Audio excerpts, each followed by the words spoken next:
Salut à toutes et salut à tous, c'est Charles et bienvenue sur First Pitch, votre podcast MLB, votre podcast baseball des équipes de The Free Agent. On se retrouve déjà, on avait dit la semaine prochaine, mais finalement ce sera beaucoup plus tôt que prévu, vu que la MLB reprend en ce vendredi avec mon comparse Julien, et j'espère qu'aujourd'hui il n'y aura pas de problème de son. On se retrouve pour parler du All-Star Game et de la trade deadline qui arrive dans pas très longtemps, dans 11 jours, le 30 juillet prochain. La première chose à demander, bien entendu, c'est comment tu vas, Julien ? Salut Charles, écoute, ça va, salut à toutes et à toutes. J'espère que vous allez bien et puis c'est parti pour ce deuxième podcast du Rookie. Allez, c'est parti, ça s'était bien passé sur le premier, donc on renouvelle. Son contrat continue, il ne deviendra donc pas encore agent libre. Mon cher Julien, toute cette semaine, la MLB est en mode All-Star. Home Run Derby mardi soir, All-Star Game mercredi soir. On a eu du spectacle, on a eu des choses plutôt intéressantes. Alors, pour revenir très rapidement, Home Run Derby, victoire de Teoscar Hernandez des Dodgers sur le fil, vraiment sur le fil. Il s'en est fallu de peu face à Bobby Witt Jr. Ça s'est joué à quelques centimètres, effectivement. Victoire de Hernandez. Bon, il n'y a pas trop c'est pas trop choquant parce que il est plutôt très bon dans ce domaine là depuis cette saison. Visiblement, moi, ce que j'en ai ressenti, c'est que c'était un home run derby assez intéressant, avec cette finale qui du coup était quand même un petit peu palpitante. Et puis le All-Star Game en lui-même, victoire de l'American League 5-3 avec un MVP qu'on attendait peut-être pas forcément, Jaren Duran, des Boston Red Sox. Qu'est-ce que t'en as pensé un petit peu du All-Star Game, du match en lui-même? On va laisser de côté le Home Run Derby parce que c'est un concours. Qu'est-ce que tu as pensé toi de ce match des étoiles? Et dans l'ensemble, c'était plutôt agréable à regarder en fait, notamment le début, les premières manches étaient plutôt agréables. Après, il y a eu un petit coup de mou. Et puis, après, ça s'est déroulé normalement comme un match normal, je dirais. Voilà, c'était plutôt agréable à regarder au départ, surtout quand il y avait les starters, soyons honnêtes, parce qu'après, quand ils font tourner un peu toute la ligue, ça devient un peu plus moins agréable et moins sympa. Mais des bonnes choses, j'ai pu noter quand même pas mal de petites choses qui m'ont marqué sur ce All-Star Game. Alors en premier, tu veux parler des titulaires? Je vais parler surtout en premier, moi, c'est ce que je voudrais aborder, c'est les lanceurs rookies qui ont fait plutôt une bonne impression. Ouais. Skins qui a débuté, donc on se posait la question la dernière fois, mais c'est le joueur, il n'y a que Joe DiMaggio qui avait fait mieux en termes de temps dans la ligue et premier All-Star, avec ça se joue à un jour près, je crois, il est à 63 et Skins à 64. Ouais. Donc voilà, il lui a fallu 63 jours et la référence c'est Joe DiMaggio, je crois que c'est en 36 ou en 26. C'est pas mal. Bref, c'est pas mal. Ça montre l'étendue du talent de ce jeune homme en MLB. Donc première manche. Bon. Ouais, il a été plutôt bon. Première manche, no-hitter, je crois, si ma mémoire est bonne. Je crois qu'il n'a pas concédé de coups. C'était loin, c'est la première manche, mais en tout cas, il a fait un bon. En plus, je pourrais regarder les stats, mais enfin bon, une bonne impression en tout cas. Et puis Mason Miller, dont on avait parlé aussi pour candidat pour le rookie de l'année en AL. Écoute, pas mal du tout. Je l'ai trouvé vraiment pas mal. Ouais. Et il a surtout retiré Shohei Ohtani. J'ai pas eu l'occasion souvent de le voir. Et ouais. Et j'ai pas eu l'occasion de le voir souvent cette année. Et c'était l'une des premières fois que je le voyais. Alors certes, c'était sur une manche, mais j'étais plutôt impressionné par son calme et son sang-froid face justement à Ohtani. Plutôt pas mal. Sinon, à noter, moi, ce que j'ai noté, c'était la performance, l'entrée dans les livres d'histoire de Logan Webb. C'est la petite anecdote. il a donc lancé 31 pitchs dans sa manche. Et ce qui fait de lui une arrivée directe dans le top 10 des joueurs qui ont plus lancé en une manche dans un All-Star Game. Le premier, c'était Al Leiter en 2001 avec 40 pitchs lancés. Et il vient se placer derrière quand même des grands noms parce qu'on a Tom Seaver en 74 qui nous avait fait 34 lancés et lui vient se placer derrière à la 8e place à égalité avec un joueur des Dodgers, Fernando Valenzuela. Rappelez-vous, c'est aussi les City Connect Los Dodgers, c'est grâce à lui qui a fait aussi 31 lancés en 86. Donc voilà, ça c'était la petite anecdote. Sinon, gros match des joueurs qu'on attendait sur les titulaires, j'entends à la batte. Ohtani qui a fait une très bonne performance, c'est lui qui met les points pour la National League. Voilà, donc gros match, il a fait le match attendu. Juan Soto en AL qui a été pas mal du tout, qui aussi a apporté sa pierre à l'édifice. Et puis la surprise un petit peu, alors même s'il était dans une bonne forme en ce moment, ces dernières semaines juste avant le All-Star Break, c'est Jarren Duran qui vient nous taper un home run sur son premier at-bat avec 2 bases pleines et nous passer devant, et puis après le match c'est un peu arrêté.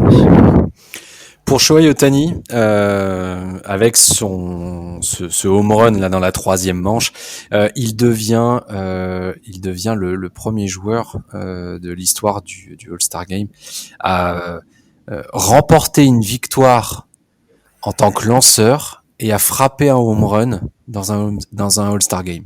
Donc c'est 2 All-Star Games différents, hein, qu'on soit bien clair. Mais du coup, jamais personne n'avait fait ça. Voilà, un petit record de plus pour Shohei Ohtani au passage. Et ouais, alors je sais, si j'ai bien entendu aussi, ce qui doit se passer, c'est qu'il pense. Alors on avait dit qu'on n'en parlerait pas, mais l'année prochaine peut-être faire le home run derby à condition qu'il lance également l'année prochaine avec les Dodgers. À voir. Ouais, tout à fait. Ça, mais... Tout à fait. Bon, c'est vrai que d'ailleurs, ça pourrait être... En parlant de ça, ça me fait penser aux différentes audiences du Home Run Derby et du All-Star Game. Les audiences globales du match, du All-Star Game, sont en hausse par rapport à l'année dernière. C'est un plus 6% avec 7,44 millions de téléspectateurs, ce qui en fait le All-Star Game des sports US le plus regardé sur l'année 2024. Le Home Run Derby, lui, un petit peu moins. On est sur une baisse. Et cette baisse, très clairement, je pense qu'elle est aussi due à l'absence de très gros noms. Tu vois, oui, il y avait Pete Alonso, oui, Teoscar Hernandez est un gros nom, Bobby Witt est un nom en devenir, mais après Gunnar Anderson, etc., très bien, mais je pense qu'il manquait Aaron Judge. Il manquait Shohei Ohtani pour peut-être donner, surtout avec ce nouveau format où tous les frappeurs s'affrontaient dès le premier tour. Ils passaient les uns après les autres et puis on prenait les 4 meilleurs. Je pense qu'il y avait un petit peu c'était le format parfait pour que ceux qui aujourd'hui sont en tête de la ligue sur les home runs de s'affronter. Après, je comprends totalement, pour Shohei Ohtani, on est sur un retour de blessure, etc. Mais c'est sûr que si l'année prochaine, il fait partie du Home Run Derby, je pense que ça pourrait, je sais pas ce que t'en penses, mais ça pourrait peut-être pousser certains autres cogneurs à se présenter et à concourir. Ouais, sans doute, je pense. Et puis, c'est ce qu'on disait, ce que tu dis. Je pense que si on va mettre un Ohtani, un Aaron Judge, un Juan Soto, pourquoi pas Trout, s'il n'est pas blessé, je pense que là, ça donne envie. Ça donne envie. Surtout que le format cette année qui a été remodifié était plutôt intéressant. Et surtout, ils ont un nombre limité, donc Alors, parce que c'est fatigant quand même d'être à la batte et d'aller taper. Donc, ça peut être sympa, quoi. Tout est Ouais. réuni pour en tout cas les faire venir. Et je pense, ouais, que totalement, l'avenue d'Otani, ça peut faire un peu bouger les autres et ça peut être hyper sympa à voir. Parce que c'est ce qu'on attend finalement, je pense, dans tout All-Star Game. Un peu comme au basket, il y a une perte de vitesse du Slam Dunk Contest, mais il n'y a plus de gros noms, quoi. Donc, Exact. s'il y avait des gros Exact. noms, on regarderait. La comparaison est vraiment parfaite parce que je pense que c'est un petit peu ça. Hein. Le home run derby, c'est un peu le slam dunk contest et l'absence de gros noms de joueurs un peu enfin tu vois, qui claquent et qui savent dunker, ça manque un peu. Je suis pas en train de dire que Teoscar Hernandez et Bobby Witt sont pas capables de frapper des home runs, hein, loin de là. Mais les gros noms, bah forcément, ça attire et ça permet, quitte à ce qu'il y ait pas eu 8 candidats. Comme on passe sur un format où en fait tu prends les 4 premiers, bah t'en mets 10. Je sais pas. Enfin, c'est pas, du coup, c'est pas gênant au Ouais, final. il y a plein de, je pense qu'il y a il y a plein de solutions en restant sur ce format-là, là, une sorte de poule là, de 8, et puis après on fait passer les 4 meilleurs et tout ça. Pourquoi pas un petit truc avec, si on en rajoute 2 ou 3 ou 2 ou 4, on peut refaire voilà, la même chose, et pourquoi pas faire justement un National League, Ouais. American League sous le même format avec une sorte de Final Four derrière qui pourrait être sympa. Bon, enfin, Mm. Rob, pareil, si tu nous écoutes. Voilà, exactement. On a d'autres choses à te dire et notamment au niveau des maillots. Parce que c'est un peu la même rengaine chaque année quand le All-Star Game arrive, les premiers ligues des maillots sortent et globalement, c'est assez rare de trouver des maillots qui font l'unanimité. Cette année, j'avoue qu'ils m'ont laissé quelque peu indifférent. C'était pas moche. J'ai préféré ceux de l'année dernière. Je les trouvais plus stylisés. Mais Rob Manfred a quand même teasé un possible retour à. Bah en fait, chaque joueur sélectionné porte le maillot de sa franchise, permettant de les distinguer. C'est vrai qu'il n'y a pas enfin, tu joues pas l'un contre l'autre. Quand tu es sur le même terrain, tu sais qu'il n'y a pas 50 joueurs de l'autre équipe qui sont sur le terrain, donc c'est moins gênant. Je sais pas ce que tu en penses. Moi, je suis plutôt comme pour le basket. Hein, je suis un petit peu d'accord sur un retour des maillots des franchises lors de ce All-Star Game. Bah écoute, alors moi, tu as été gentil sur les maillots parce que moi, la première fois que je les ai vus, j'ai pas du tout aimé. Porter, je t'avoue que ça a été un peu mieux. Mais sinon, ouais, moi j'ai grandi avec les All-Star Games des années 90. Euh, et c'était les maillots blancs contre les maillots gris. Et chacun avait les maillots de son équipe. Et c'était vrai que c'était plus sympa. Après, oui, le côté équipe, etc., c'était un peu différent. Mais bon, ça changera pas grand-chose vu l'implication, on va dire, des joueurs qui est sur un match. Finalement, c'est un match d'exhibition. Ou alors faire quelque chose comme la NBA avait pu faire une année avec des maillots tout blancs et juste en gros le logo Ouais, je me des souviens. équipes qui était plutôt réussi et voilà, mais pas surcharger le maillot avec American League, National League. Ouais, c'était moi je suis quand même plus favorable à un retour et peut-être un peu nostalgique aussi à un retour des maillots de club Mm. pour les joueurs.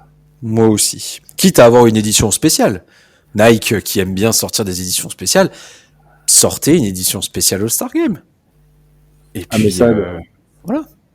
connaissant Nike, ils vont nous faire. Mais bien sûr qu'ils vont le faire, bien sûr. Nike, si vous nous écoutez, là aussi, Nike, Bobby, tout ça, vous êtes tous dans le même bureau, donc écoutez-nous s'il vous plaît. Est-ce que tu as quelque chose à rajouter sur ce All-Star Game? Ouais, petite anecdote marrante, c'est depuis qu'on a mis en place l'arbitrage vidéo là, eh bien c'est le premier, donc si je dis pas de bêtises, c'est 2008 depuis qu'on a mis les replays et les reviews. Eh ben c'est le premier All-Star Game où on a eu droit à l'utilisation de la review sur une frappe de Freeman et un qui a été appelé safe en première base. Et il s'est avéré qu'on a fait que Bruce Bucci a appelé le replay et ben ça a été un replay concluant vu qu'il a marché sur le pied Naylor est passé au-dessus de sa base et il a été appelé du coup out. Donc voilà, petit fait intéressant, c'était la première fois qu'on utilisait le replay sur un match du All-Star Game. Merci Julien pour cette petite anecdote. Effectivement, le prochain All-Star Game, j'ai oublié de me le noter. Je ne sais plus où il est. C'est pas Atlanta. Très bonne question. All-Star Game MLB 2025. Ta ta ta ta ta. Eh si, bah oui, mais que je suis fort, que je suis bon. Ça sera au Truist Park de Atlanta. Oui, oui, oui. Ce sera à qui Atlanta. récupère du coup Ouais. son All-Star Game qui avait été décalé il y a quelques années. Exactement. Voilà, exactement. C'est exactement ça, puisqu'il devait être fait en 2021 et il avait été déplacé à Denver en raison il y avait eu un vote. Il y avait eu un vote d'une loi. Je ne sais plus laquelle.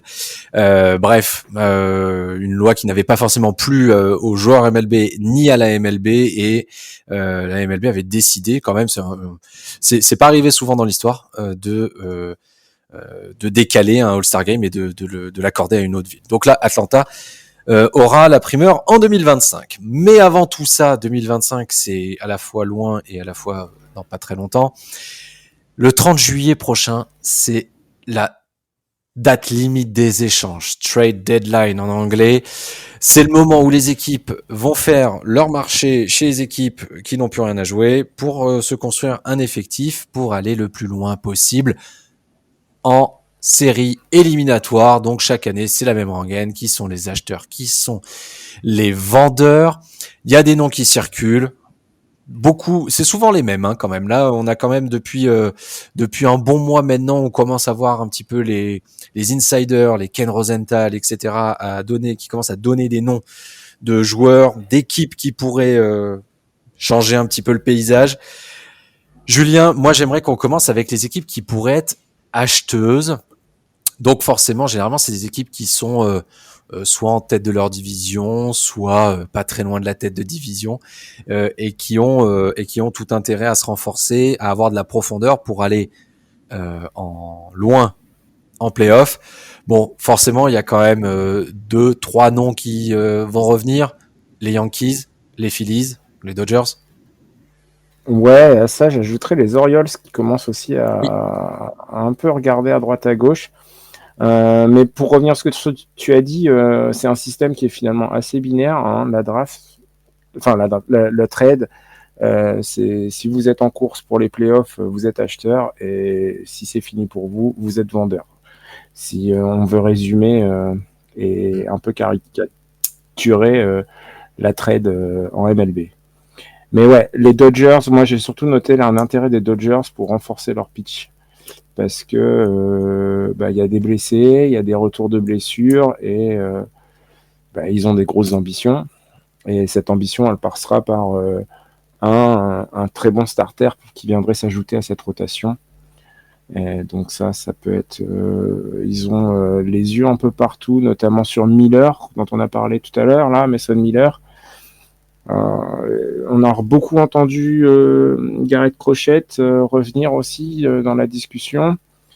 Et donc il serait essentiellement sur ces deux joueurs-là. J'ai cru avoir apparaître un troisième nom, mais je ne sais plus. Alors, pour les Dodgers, là où alors je rejoins sur le côté pitcher, c'est sûr, ça peut faire partie des priorités.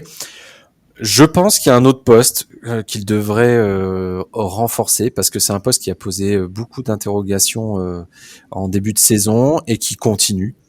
C'est celui de shortstop parce que l'expérimentation Mookie Betts n'est pas la plus concluante qui soit. Il est repassé en deuxième avant d'être blessé. Bref, il y a une espèce de vide là dans cette équipe. C'est ce poste-là, ces deux postes-là, la deuxième et le poste de shortstop, il y a un nom qui ressort, et ce nom, de toute façon, il va ressortir assez de manière générale pour toutes les équipes qui vont avoir un besoin sur le poste de shortstop. C'est celui de Bo Bichette. Parce que clairement, voilà, là on parle des équipes qui sont vendeurs, mais si on vous parle de Bo Bichette, ça veut dire que les Blue Jays seront vendeurs puisque leur saison est terminée et absolument catastrophique cette année. Bo Bichette, je pense que ça peut être une addition assez intéressante parce que il y a les capacités défensives et c'est pas mauvais non plus à la batte. C'est pas aussi bon que ce qu'il a pu être les 2 dernières années. Là, on sent qu'il y a un petit coup de mou, il y a eu des blessures, etc. Mais un Bo Bichette en forme peut vraiment améliorer des deux côtés les Dodgers. Donc attention à ce move là aussi qui pourrait être fait du côté des Dodgers. Ouais, ce qu'on en avait parlé la semaine dernière, enfin dans le dernier podcast, et en effet, moi j'y crois pas trop à Bo Bichette, le voir partir de ce qui se disait autour des Blue Jays, mais je pense que là, au point ils en sont, je pense que pour les Dodgers, il y a une très bonne affaire à faire. C'est-à-dire que, comme tu dis, si on prend un Bo Bichette, on l'aura pour pas forcément énorme. Et surtout, s'il revient en forme et si le changement d'air lui convient, et ben, en effet, ça fait une super addition. Et à ça, si ils arrivent à attirer un pitcher de grande classe, et ben ça va redistribuer, je ne vais pas dire redistribuer les cartes dans la NL, mais ça va être un prétendant sérieux. Ils le sont déjà. Hein. Ouais, mais là encore plus, je pense, parce que ce qu'on disait encore sur notre bilan, alors les Phillies qui sont un peu au-dessus pour l'instant, mais voilà. Là, ça donnerait vraiment, vraiment énormément de consistance. Et comme tu le dis, les points faibles, ils seraient un peu gommés, quoi. Même beaucoup. Parce que ce poste de shortstop, en effet, il pose problème. Et là, Mookie va revenir de blessure dans pas si longtemps. Je ne sais plus exactement, mais ça ne saurait tarder. Et là, ça ferait une super rotation et au niveau de la défense, ça fera le boulot. Exactement. Tu parlais des Yankees. Alors, évidemment que les Yankees sont de toute façon quasiment systématiquement parmi les potentiels acheteurs, d'autant plus qu'il y a, on va être clair, hein, que ce soit en première, que ce soit en deuxième, que ce soit en troisième base, une arrivée est quasi nécessaire.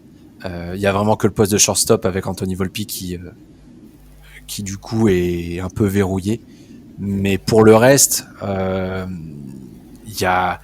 ils seront, je pense, un petit peu dans les deux, tu vois, parce que des mecs comme Gleyber Torres, à mon avis, vont pas faire long feu. On a un effectif qui commence à être un petit peu vieillissant avec Anthony Rizzo notamment.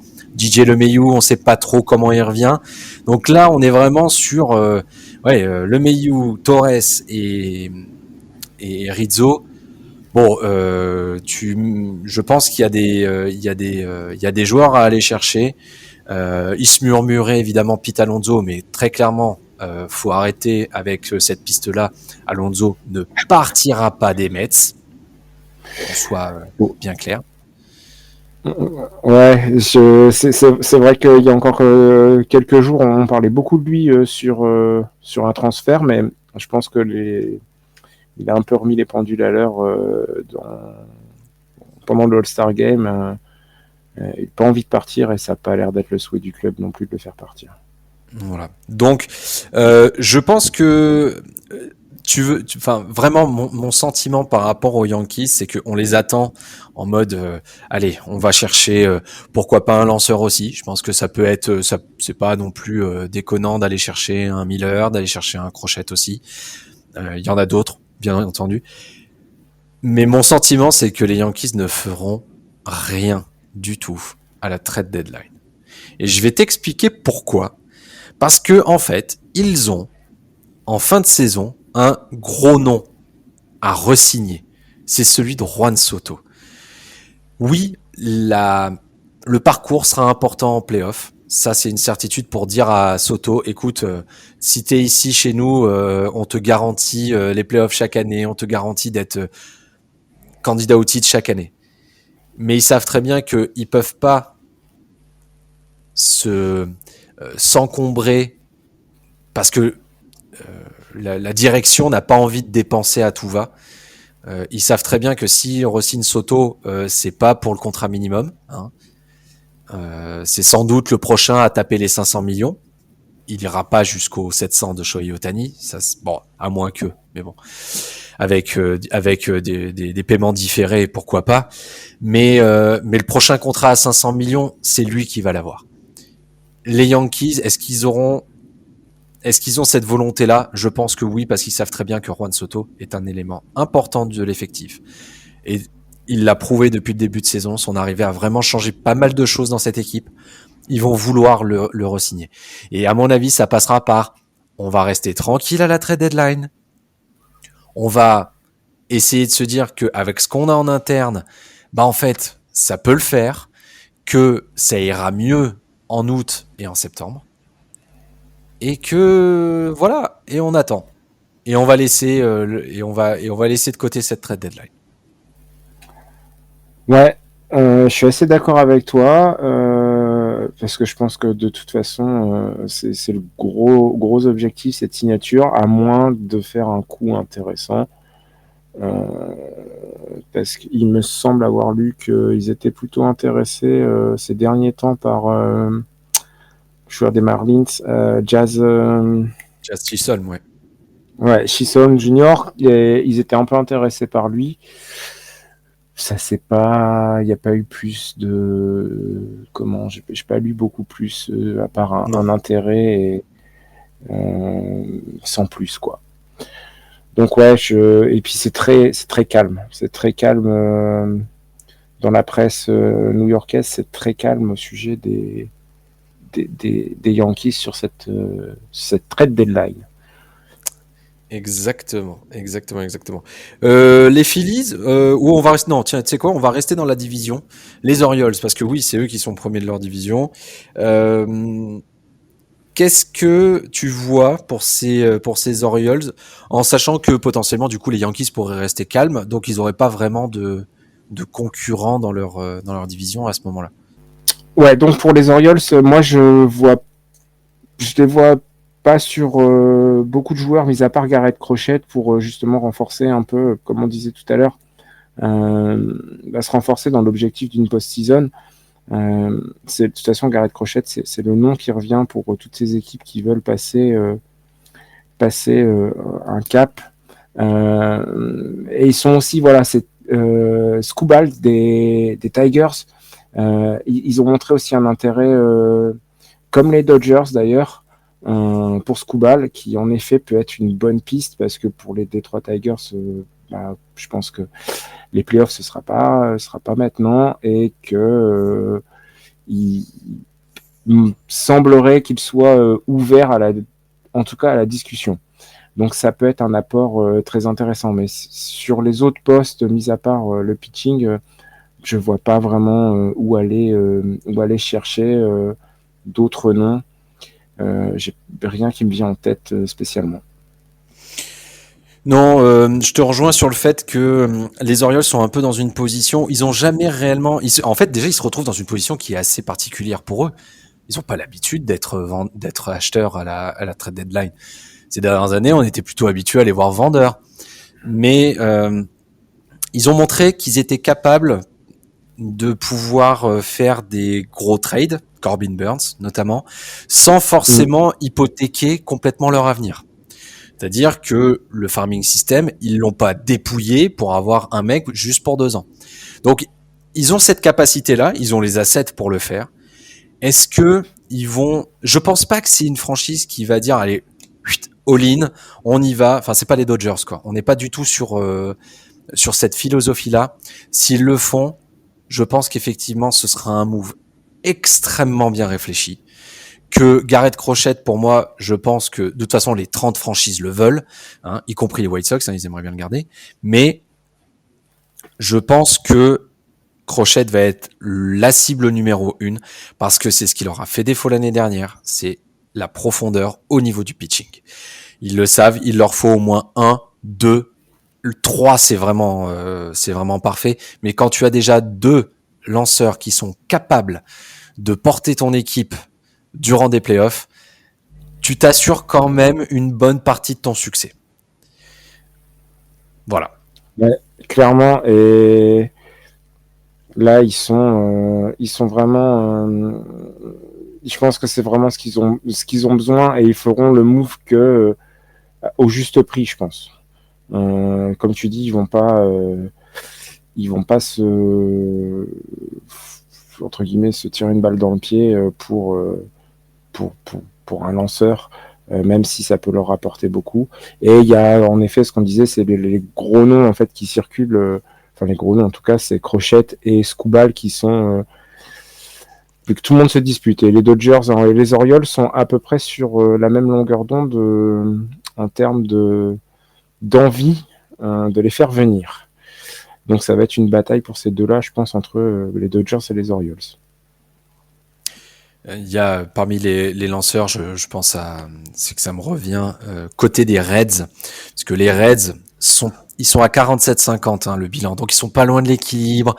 Il y a voilà, on est sur mais on n'est pas sur forcément une bonne dynamique. Donc eux, les prochains jours vont être assez importants. Hein, il reste encore 11 jours et en 11 jours il peut se passer plein de choses, mais eux aussi, je pense que ils ont aussi des lanceurs qui pourraient intéresser certaines franchises, que ce soit Hunter Green, par exemple, ou Frankie Montas.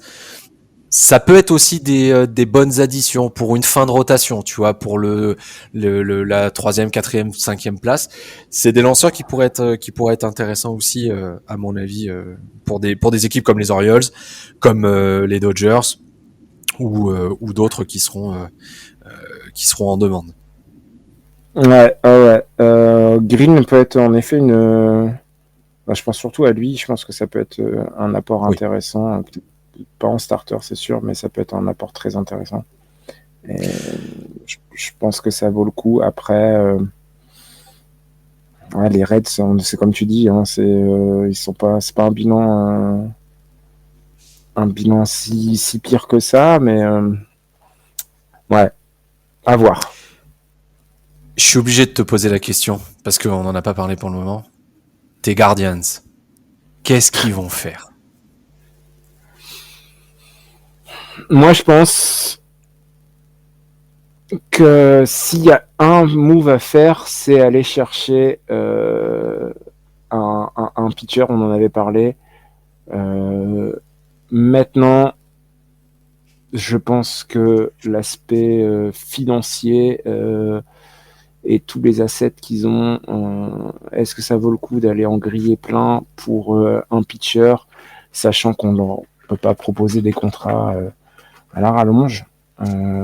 Ça va être compliqué, mais je pense que Crochet pourrait être un excellent apport pour finir cette saison et donner de la consistance aux lanceurs partants. Parce qu'après, la rotation, elle manque un peu, je trouve, un peu de consistance sur les lanceurs partants. Donc je pense que ce serait le move intéressant. Après, pour le reste, je manque complètement d'objectivité sur les autres postes. Et je pense que... Ouais, mais pour moi, là, surtout, ils ont, par rapport, faut voir, c'est par rapport à la saison précédente. Les résultats sont sont beaucoup mieux. Donc, fatalement, je me dis que, voilà, c'est casser une dynamique, un groupe qui est pas mal et pour l'instant, ils ont tous élevé leur niveau de jeu. Certains sont restés au même niveau de jeu, mais on n'en a jamais vraiment eu l'occasion de le voir parce que c'était les Guardians. Je pense à José Ramirez qui finalement qui fait une saison habituelle, mais le reste, ils ont tous un peu augmenté le niveau et je vois pas changer le reste. Le seul truc je pense, où ils ont besoin d'un renfort, c'est dans la rotation de leur, leur starter au pitching. C'est tout. Après, le reste, peut-être un renfort. Comme tu disais, Green, alors elle a chopé à Cincinnati, je pense que ça ferait plaisir d'un peu dépouiller Cincinnati. Mais ouais, un mec comme Green, pour l'ajouter à la rotation, ça peut être aussi intéressant et je pense plus faisable. Plus faisable. Je suis assez d'accord. Rotation, à mon avis, ça sera le mot en vue du côté de Cleveland. On a beaucoup parlé des acheteurs. On est d'accord qu'il y a une équipe qui risque de se faire complètement dépouiller. C'est les White Sox. Oui, on a encore des noms qui sont sortis, je crois, cette semaine. Si je dis pas de bêtises, je sais plus, je crois que je ne sais plus qui j'ai vu, mais bref. À peu près tout le monde, non?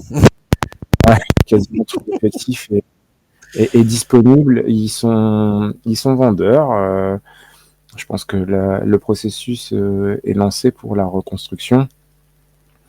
C'est dommage d'avoir une équipe en quelques temps qui avait fait du bon travail et puis qui complètement, il n'y a plus rien.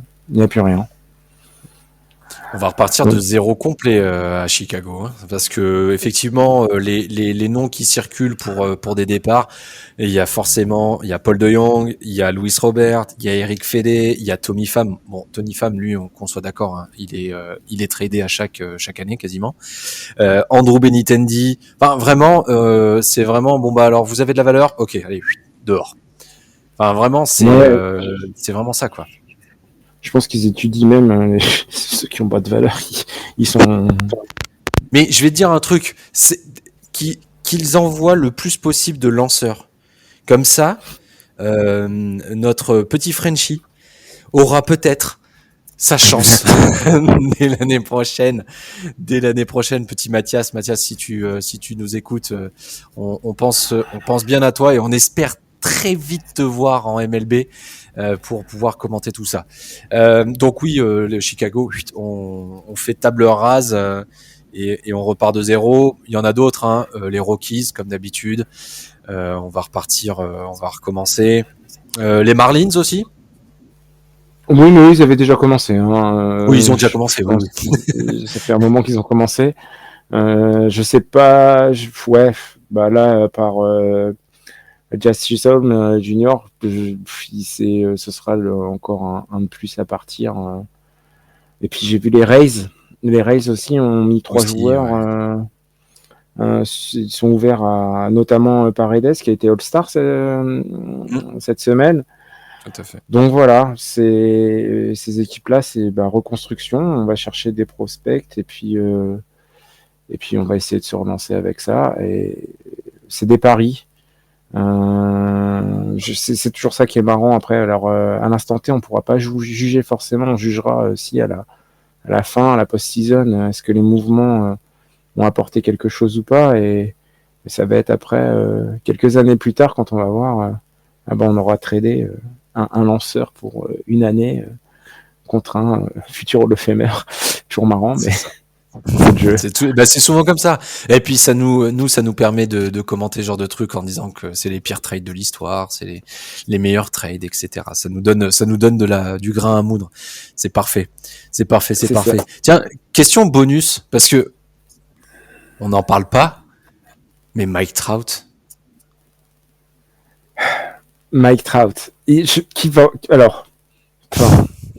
Je pense que tous les amateurs de baseball sont unanimes sur le fait que ce joueur est monstrueux. Il a commencé d'ailleurs, la dernière fois je regardais, il a fait 29 matchs cette saison. Il avait déjà tapé 10 home runs. Je sais plus combien il avait de coups. Bref, je me dis, mais à plus de 100 matchs, il serait à combien aujourd'hui?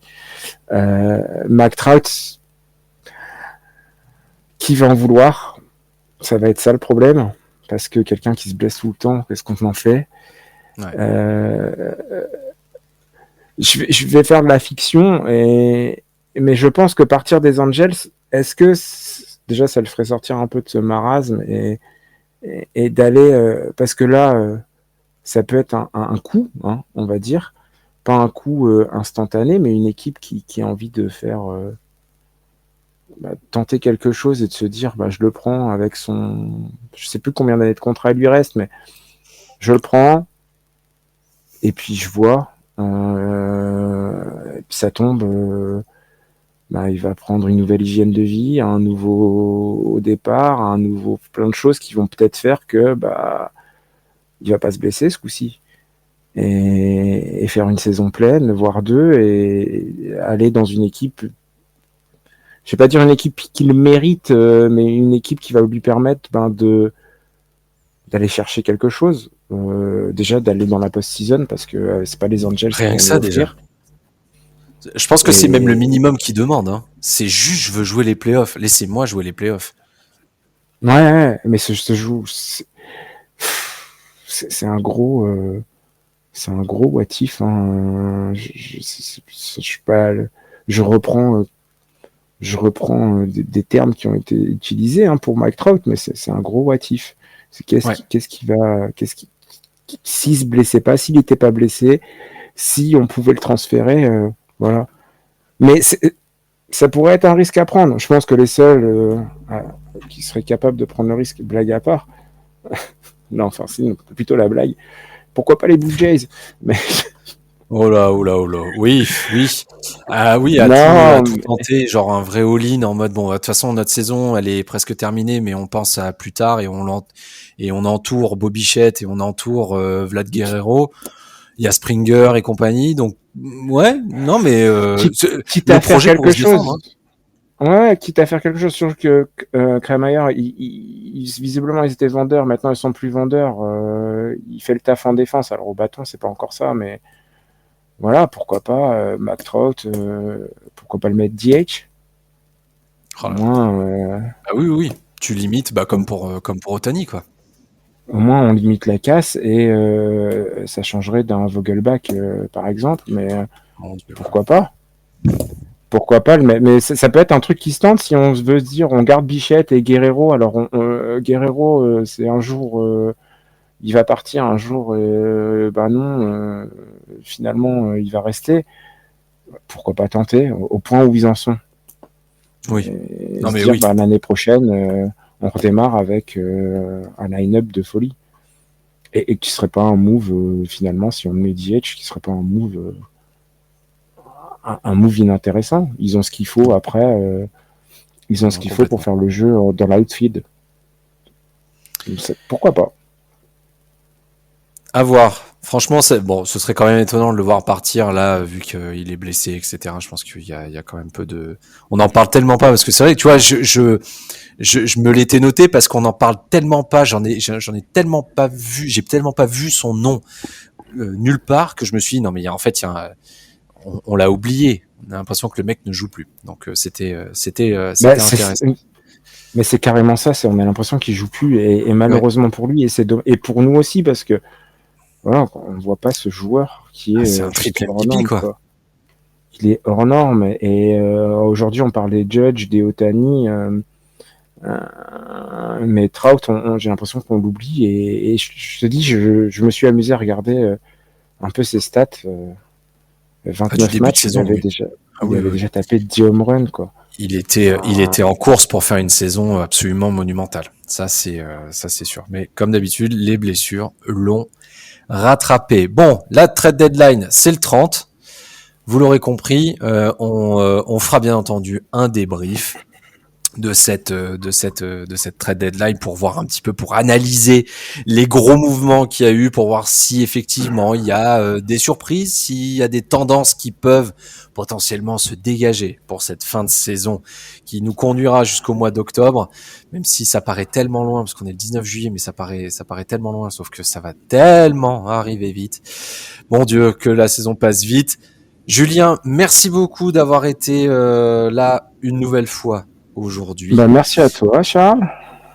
Et puis, Merci je vous dis aussi. à tous, Rendez-vous très vite pour un nouvel épisode de First Pitch. L'épisode, vous pouvez bien entendu le retrouver sur Apple, sur Spotify, sur Deezer. J'espère sans problème de son. Sur YouTube, etc., etc. Pensez aussi, si vous aimez le baseball et pour avoir toutes les news, téléchargez l'application TFA sur iOS et Android pour vous tenir au courant de toute l'actualité de la MLB, mais pas que, aussi des autres sports US. Le prochain live, je fais de la pub pour les autres du coup, prochain live sur Twitch, c'est lundi soir, c'est les équipes de N1, donc c'est Christopher, c'est Yaya, c'est Thomas et compagnie qui vous donnent rendez-vous lundi soir pour un top 5 je crois pour la preview des JO. Pardon, c'est ça, c'est la preview des Jeux Olympiques parce que ça arrive très vite. Il n'y a pas de baseball encore aux Jeux Olympiques, nous on pourra en parler dans 4 ans. Hein, Julien, on se donnera un rendez-vous dans 4 ans pour faire un podcast spécial JO. Allez. Ce sera le prochain live à suivre sur les antennes de TFA, sur Twitch notamment. Je vous dis à très vite et bonne reprise du baseball pour qui recommence cette nuit, vendredi soir. Ciao tout le monde.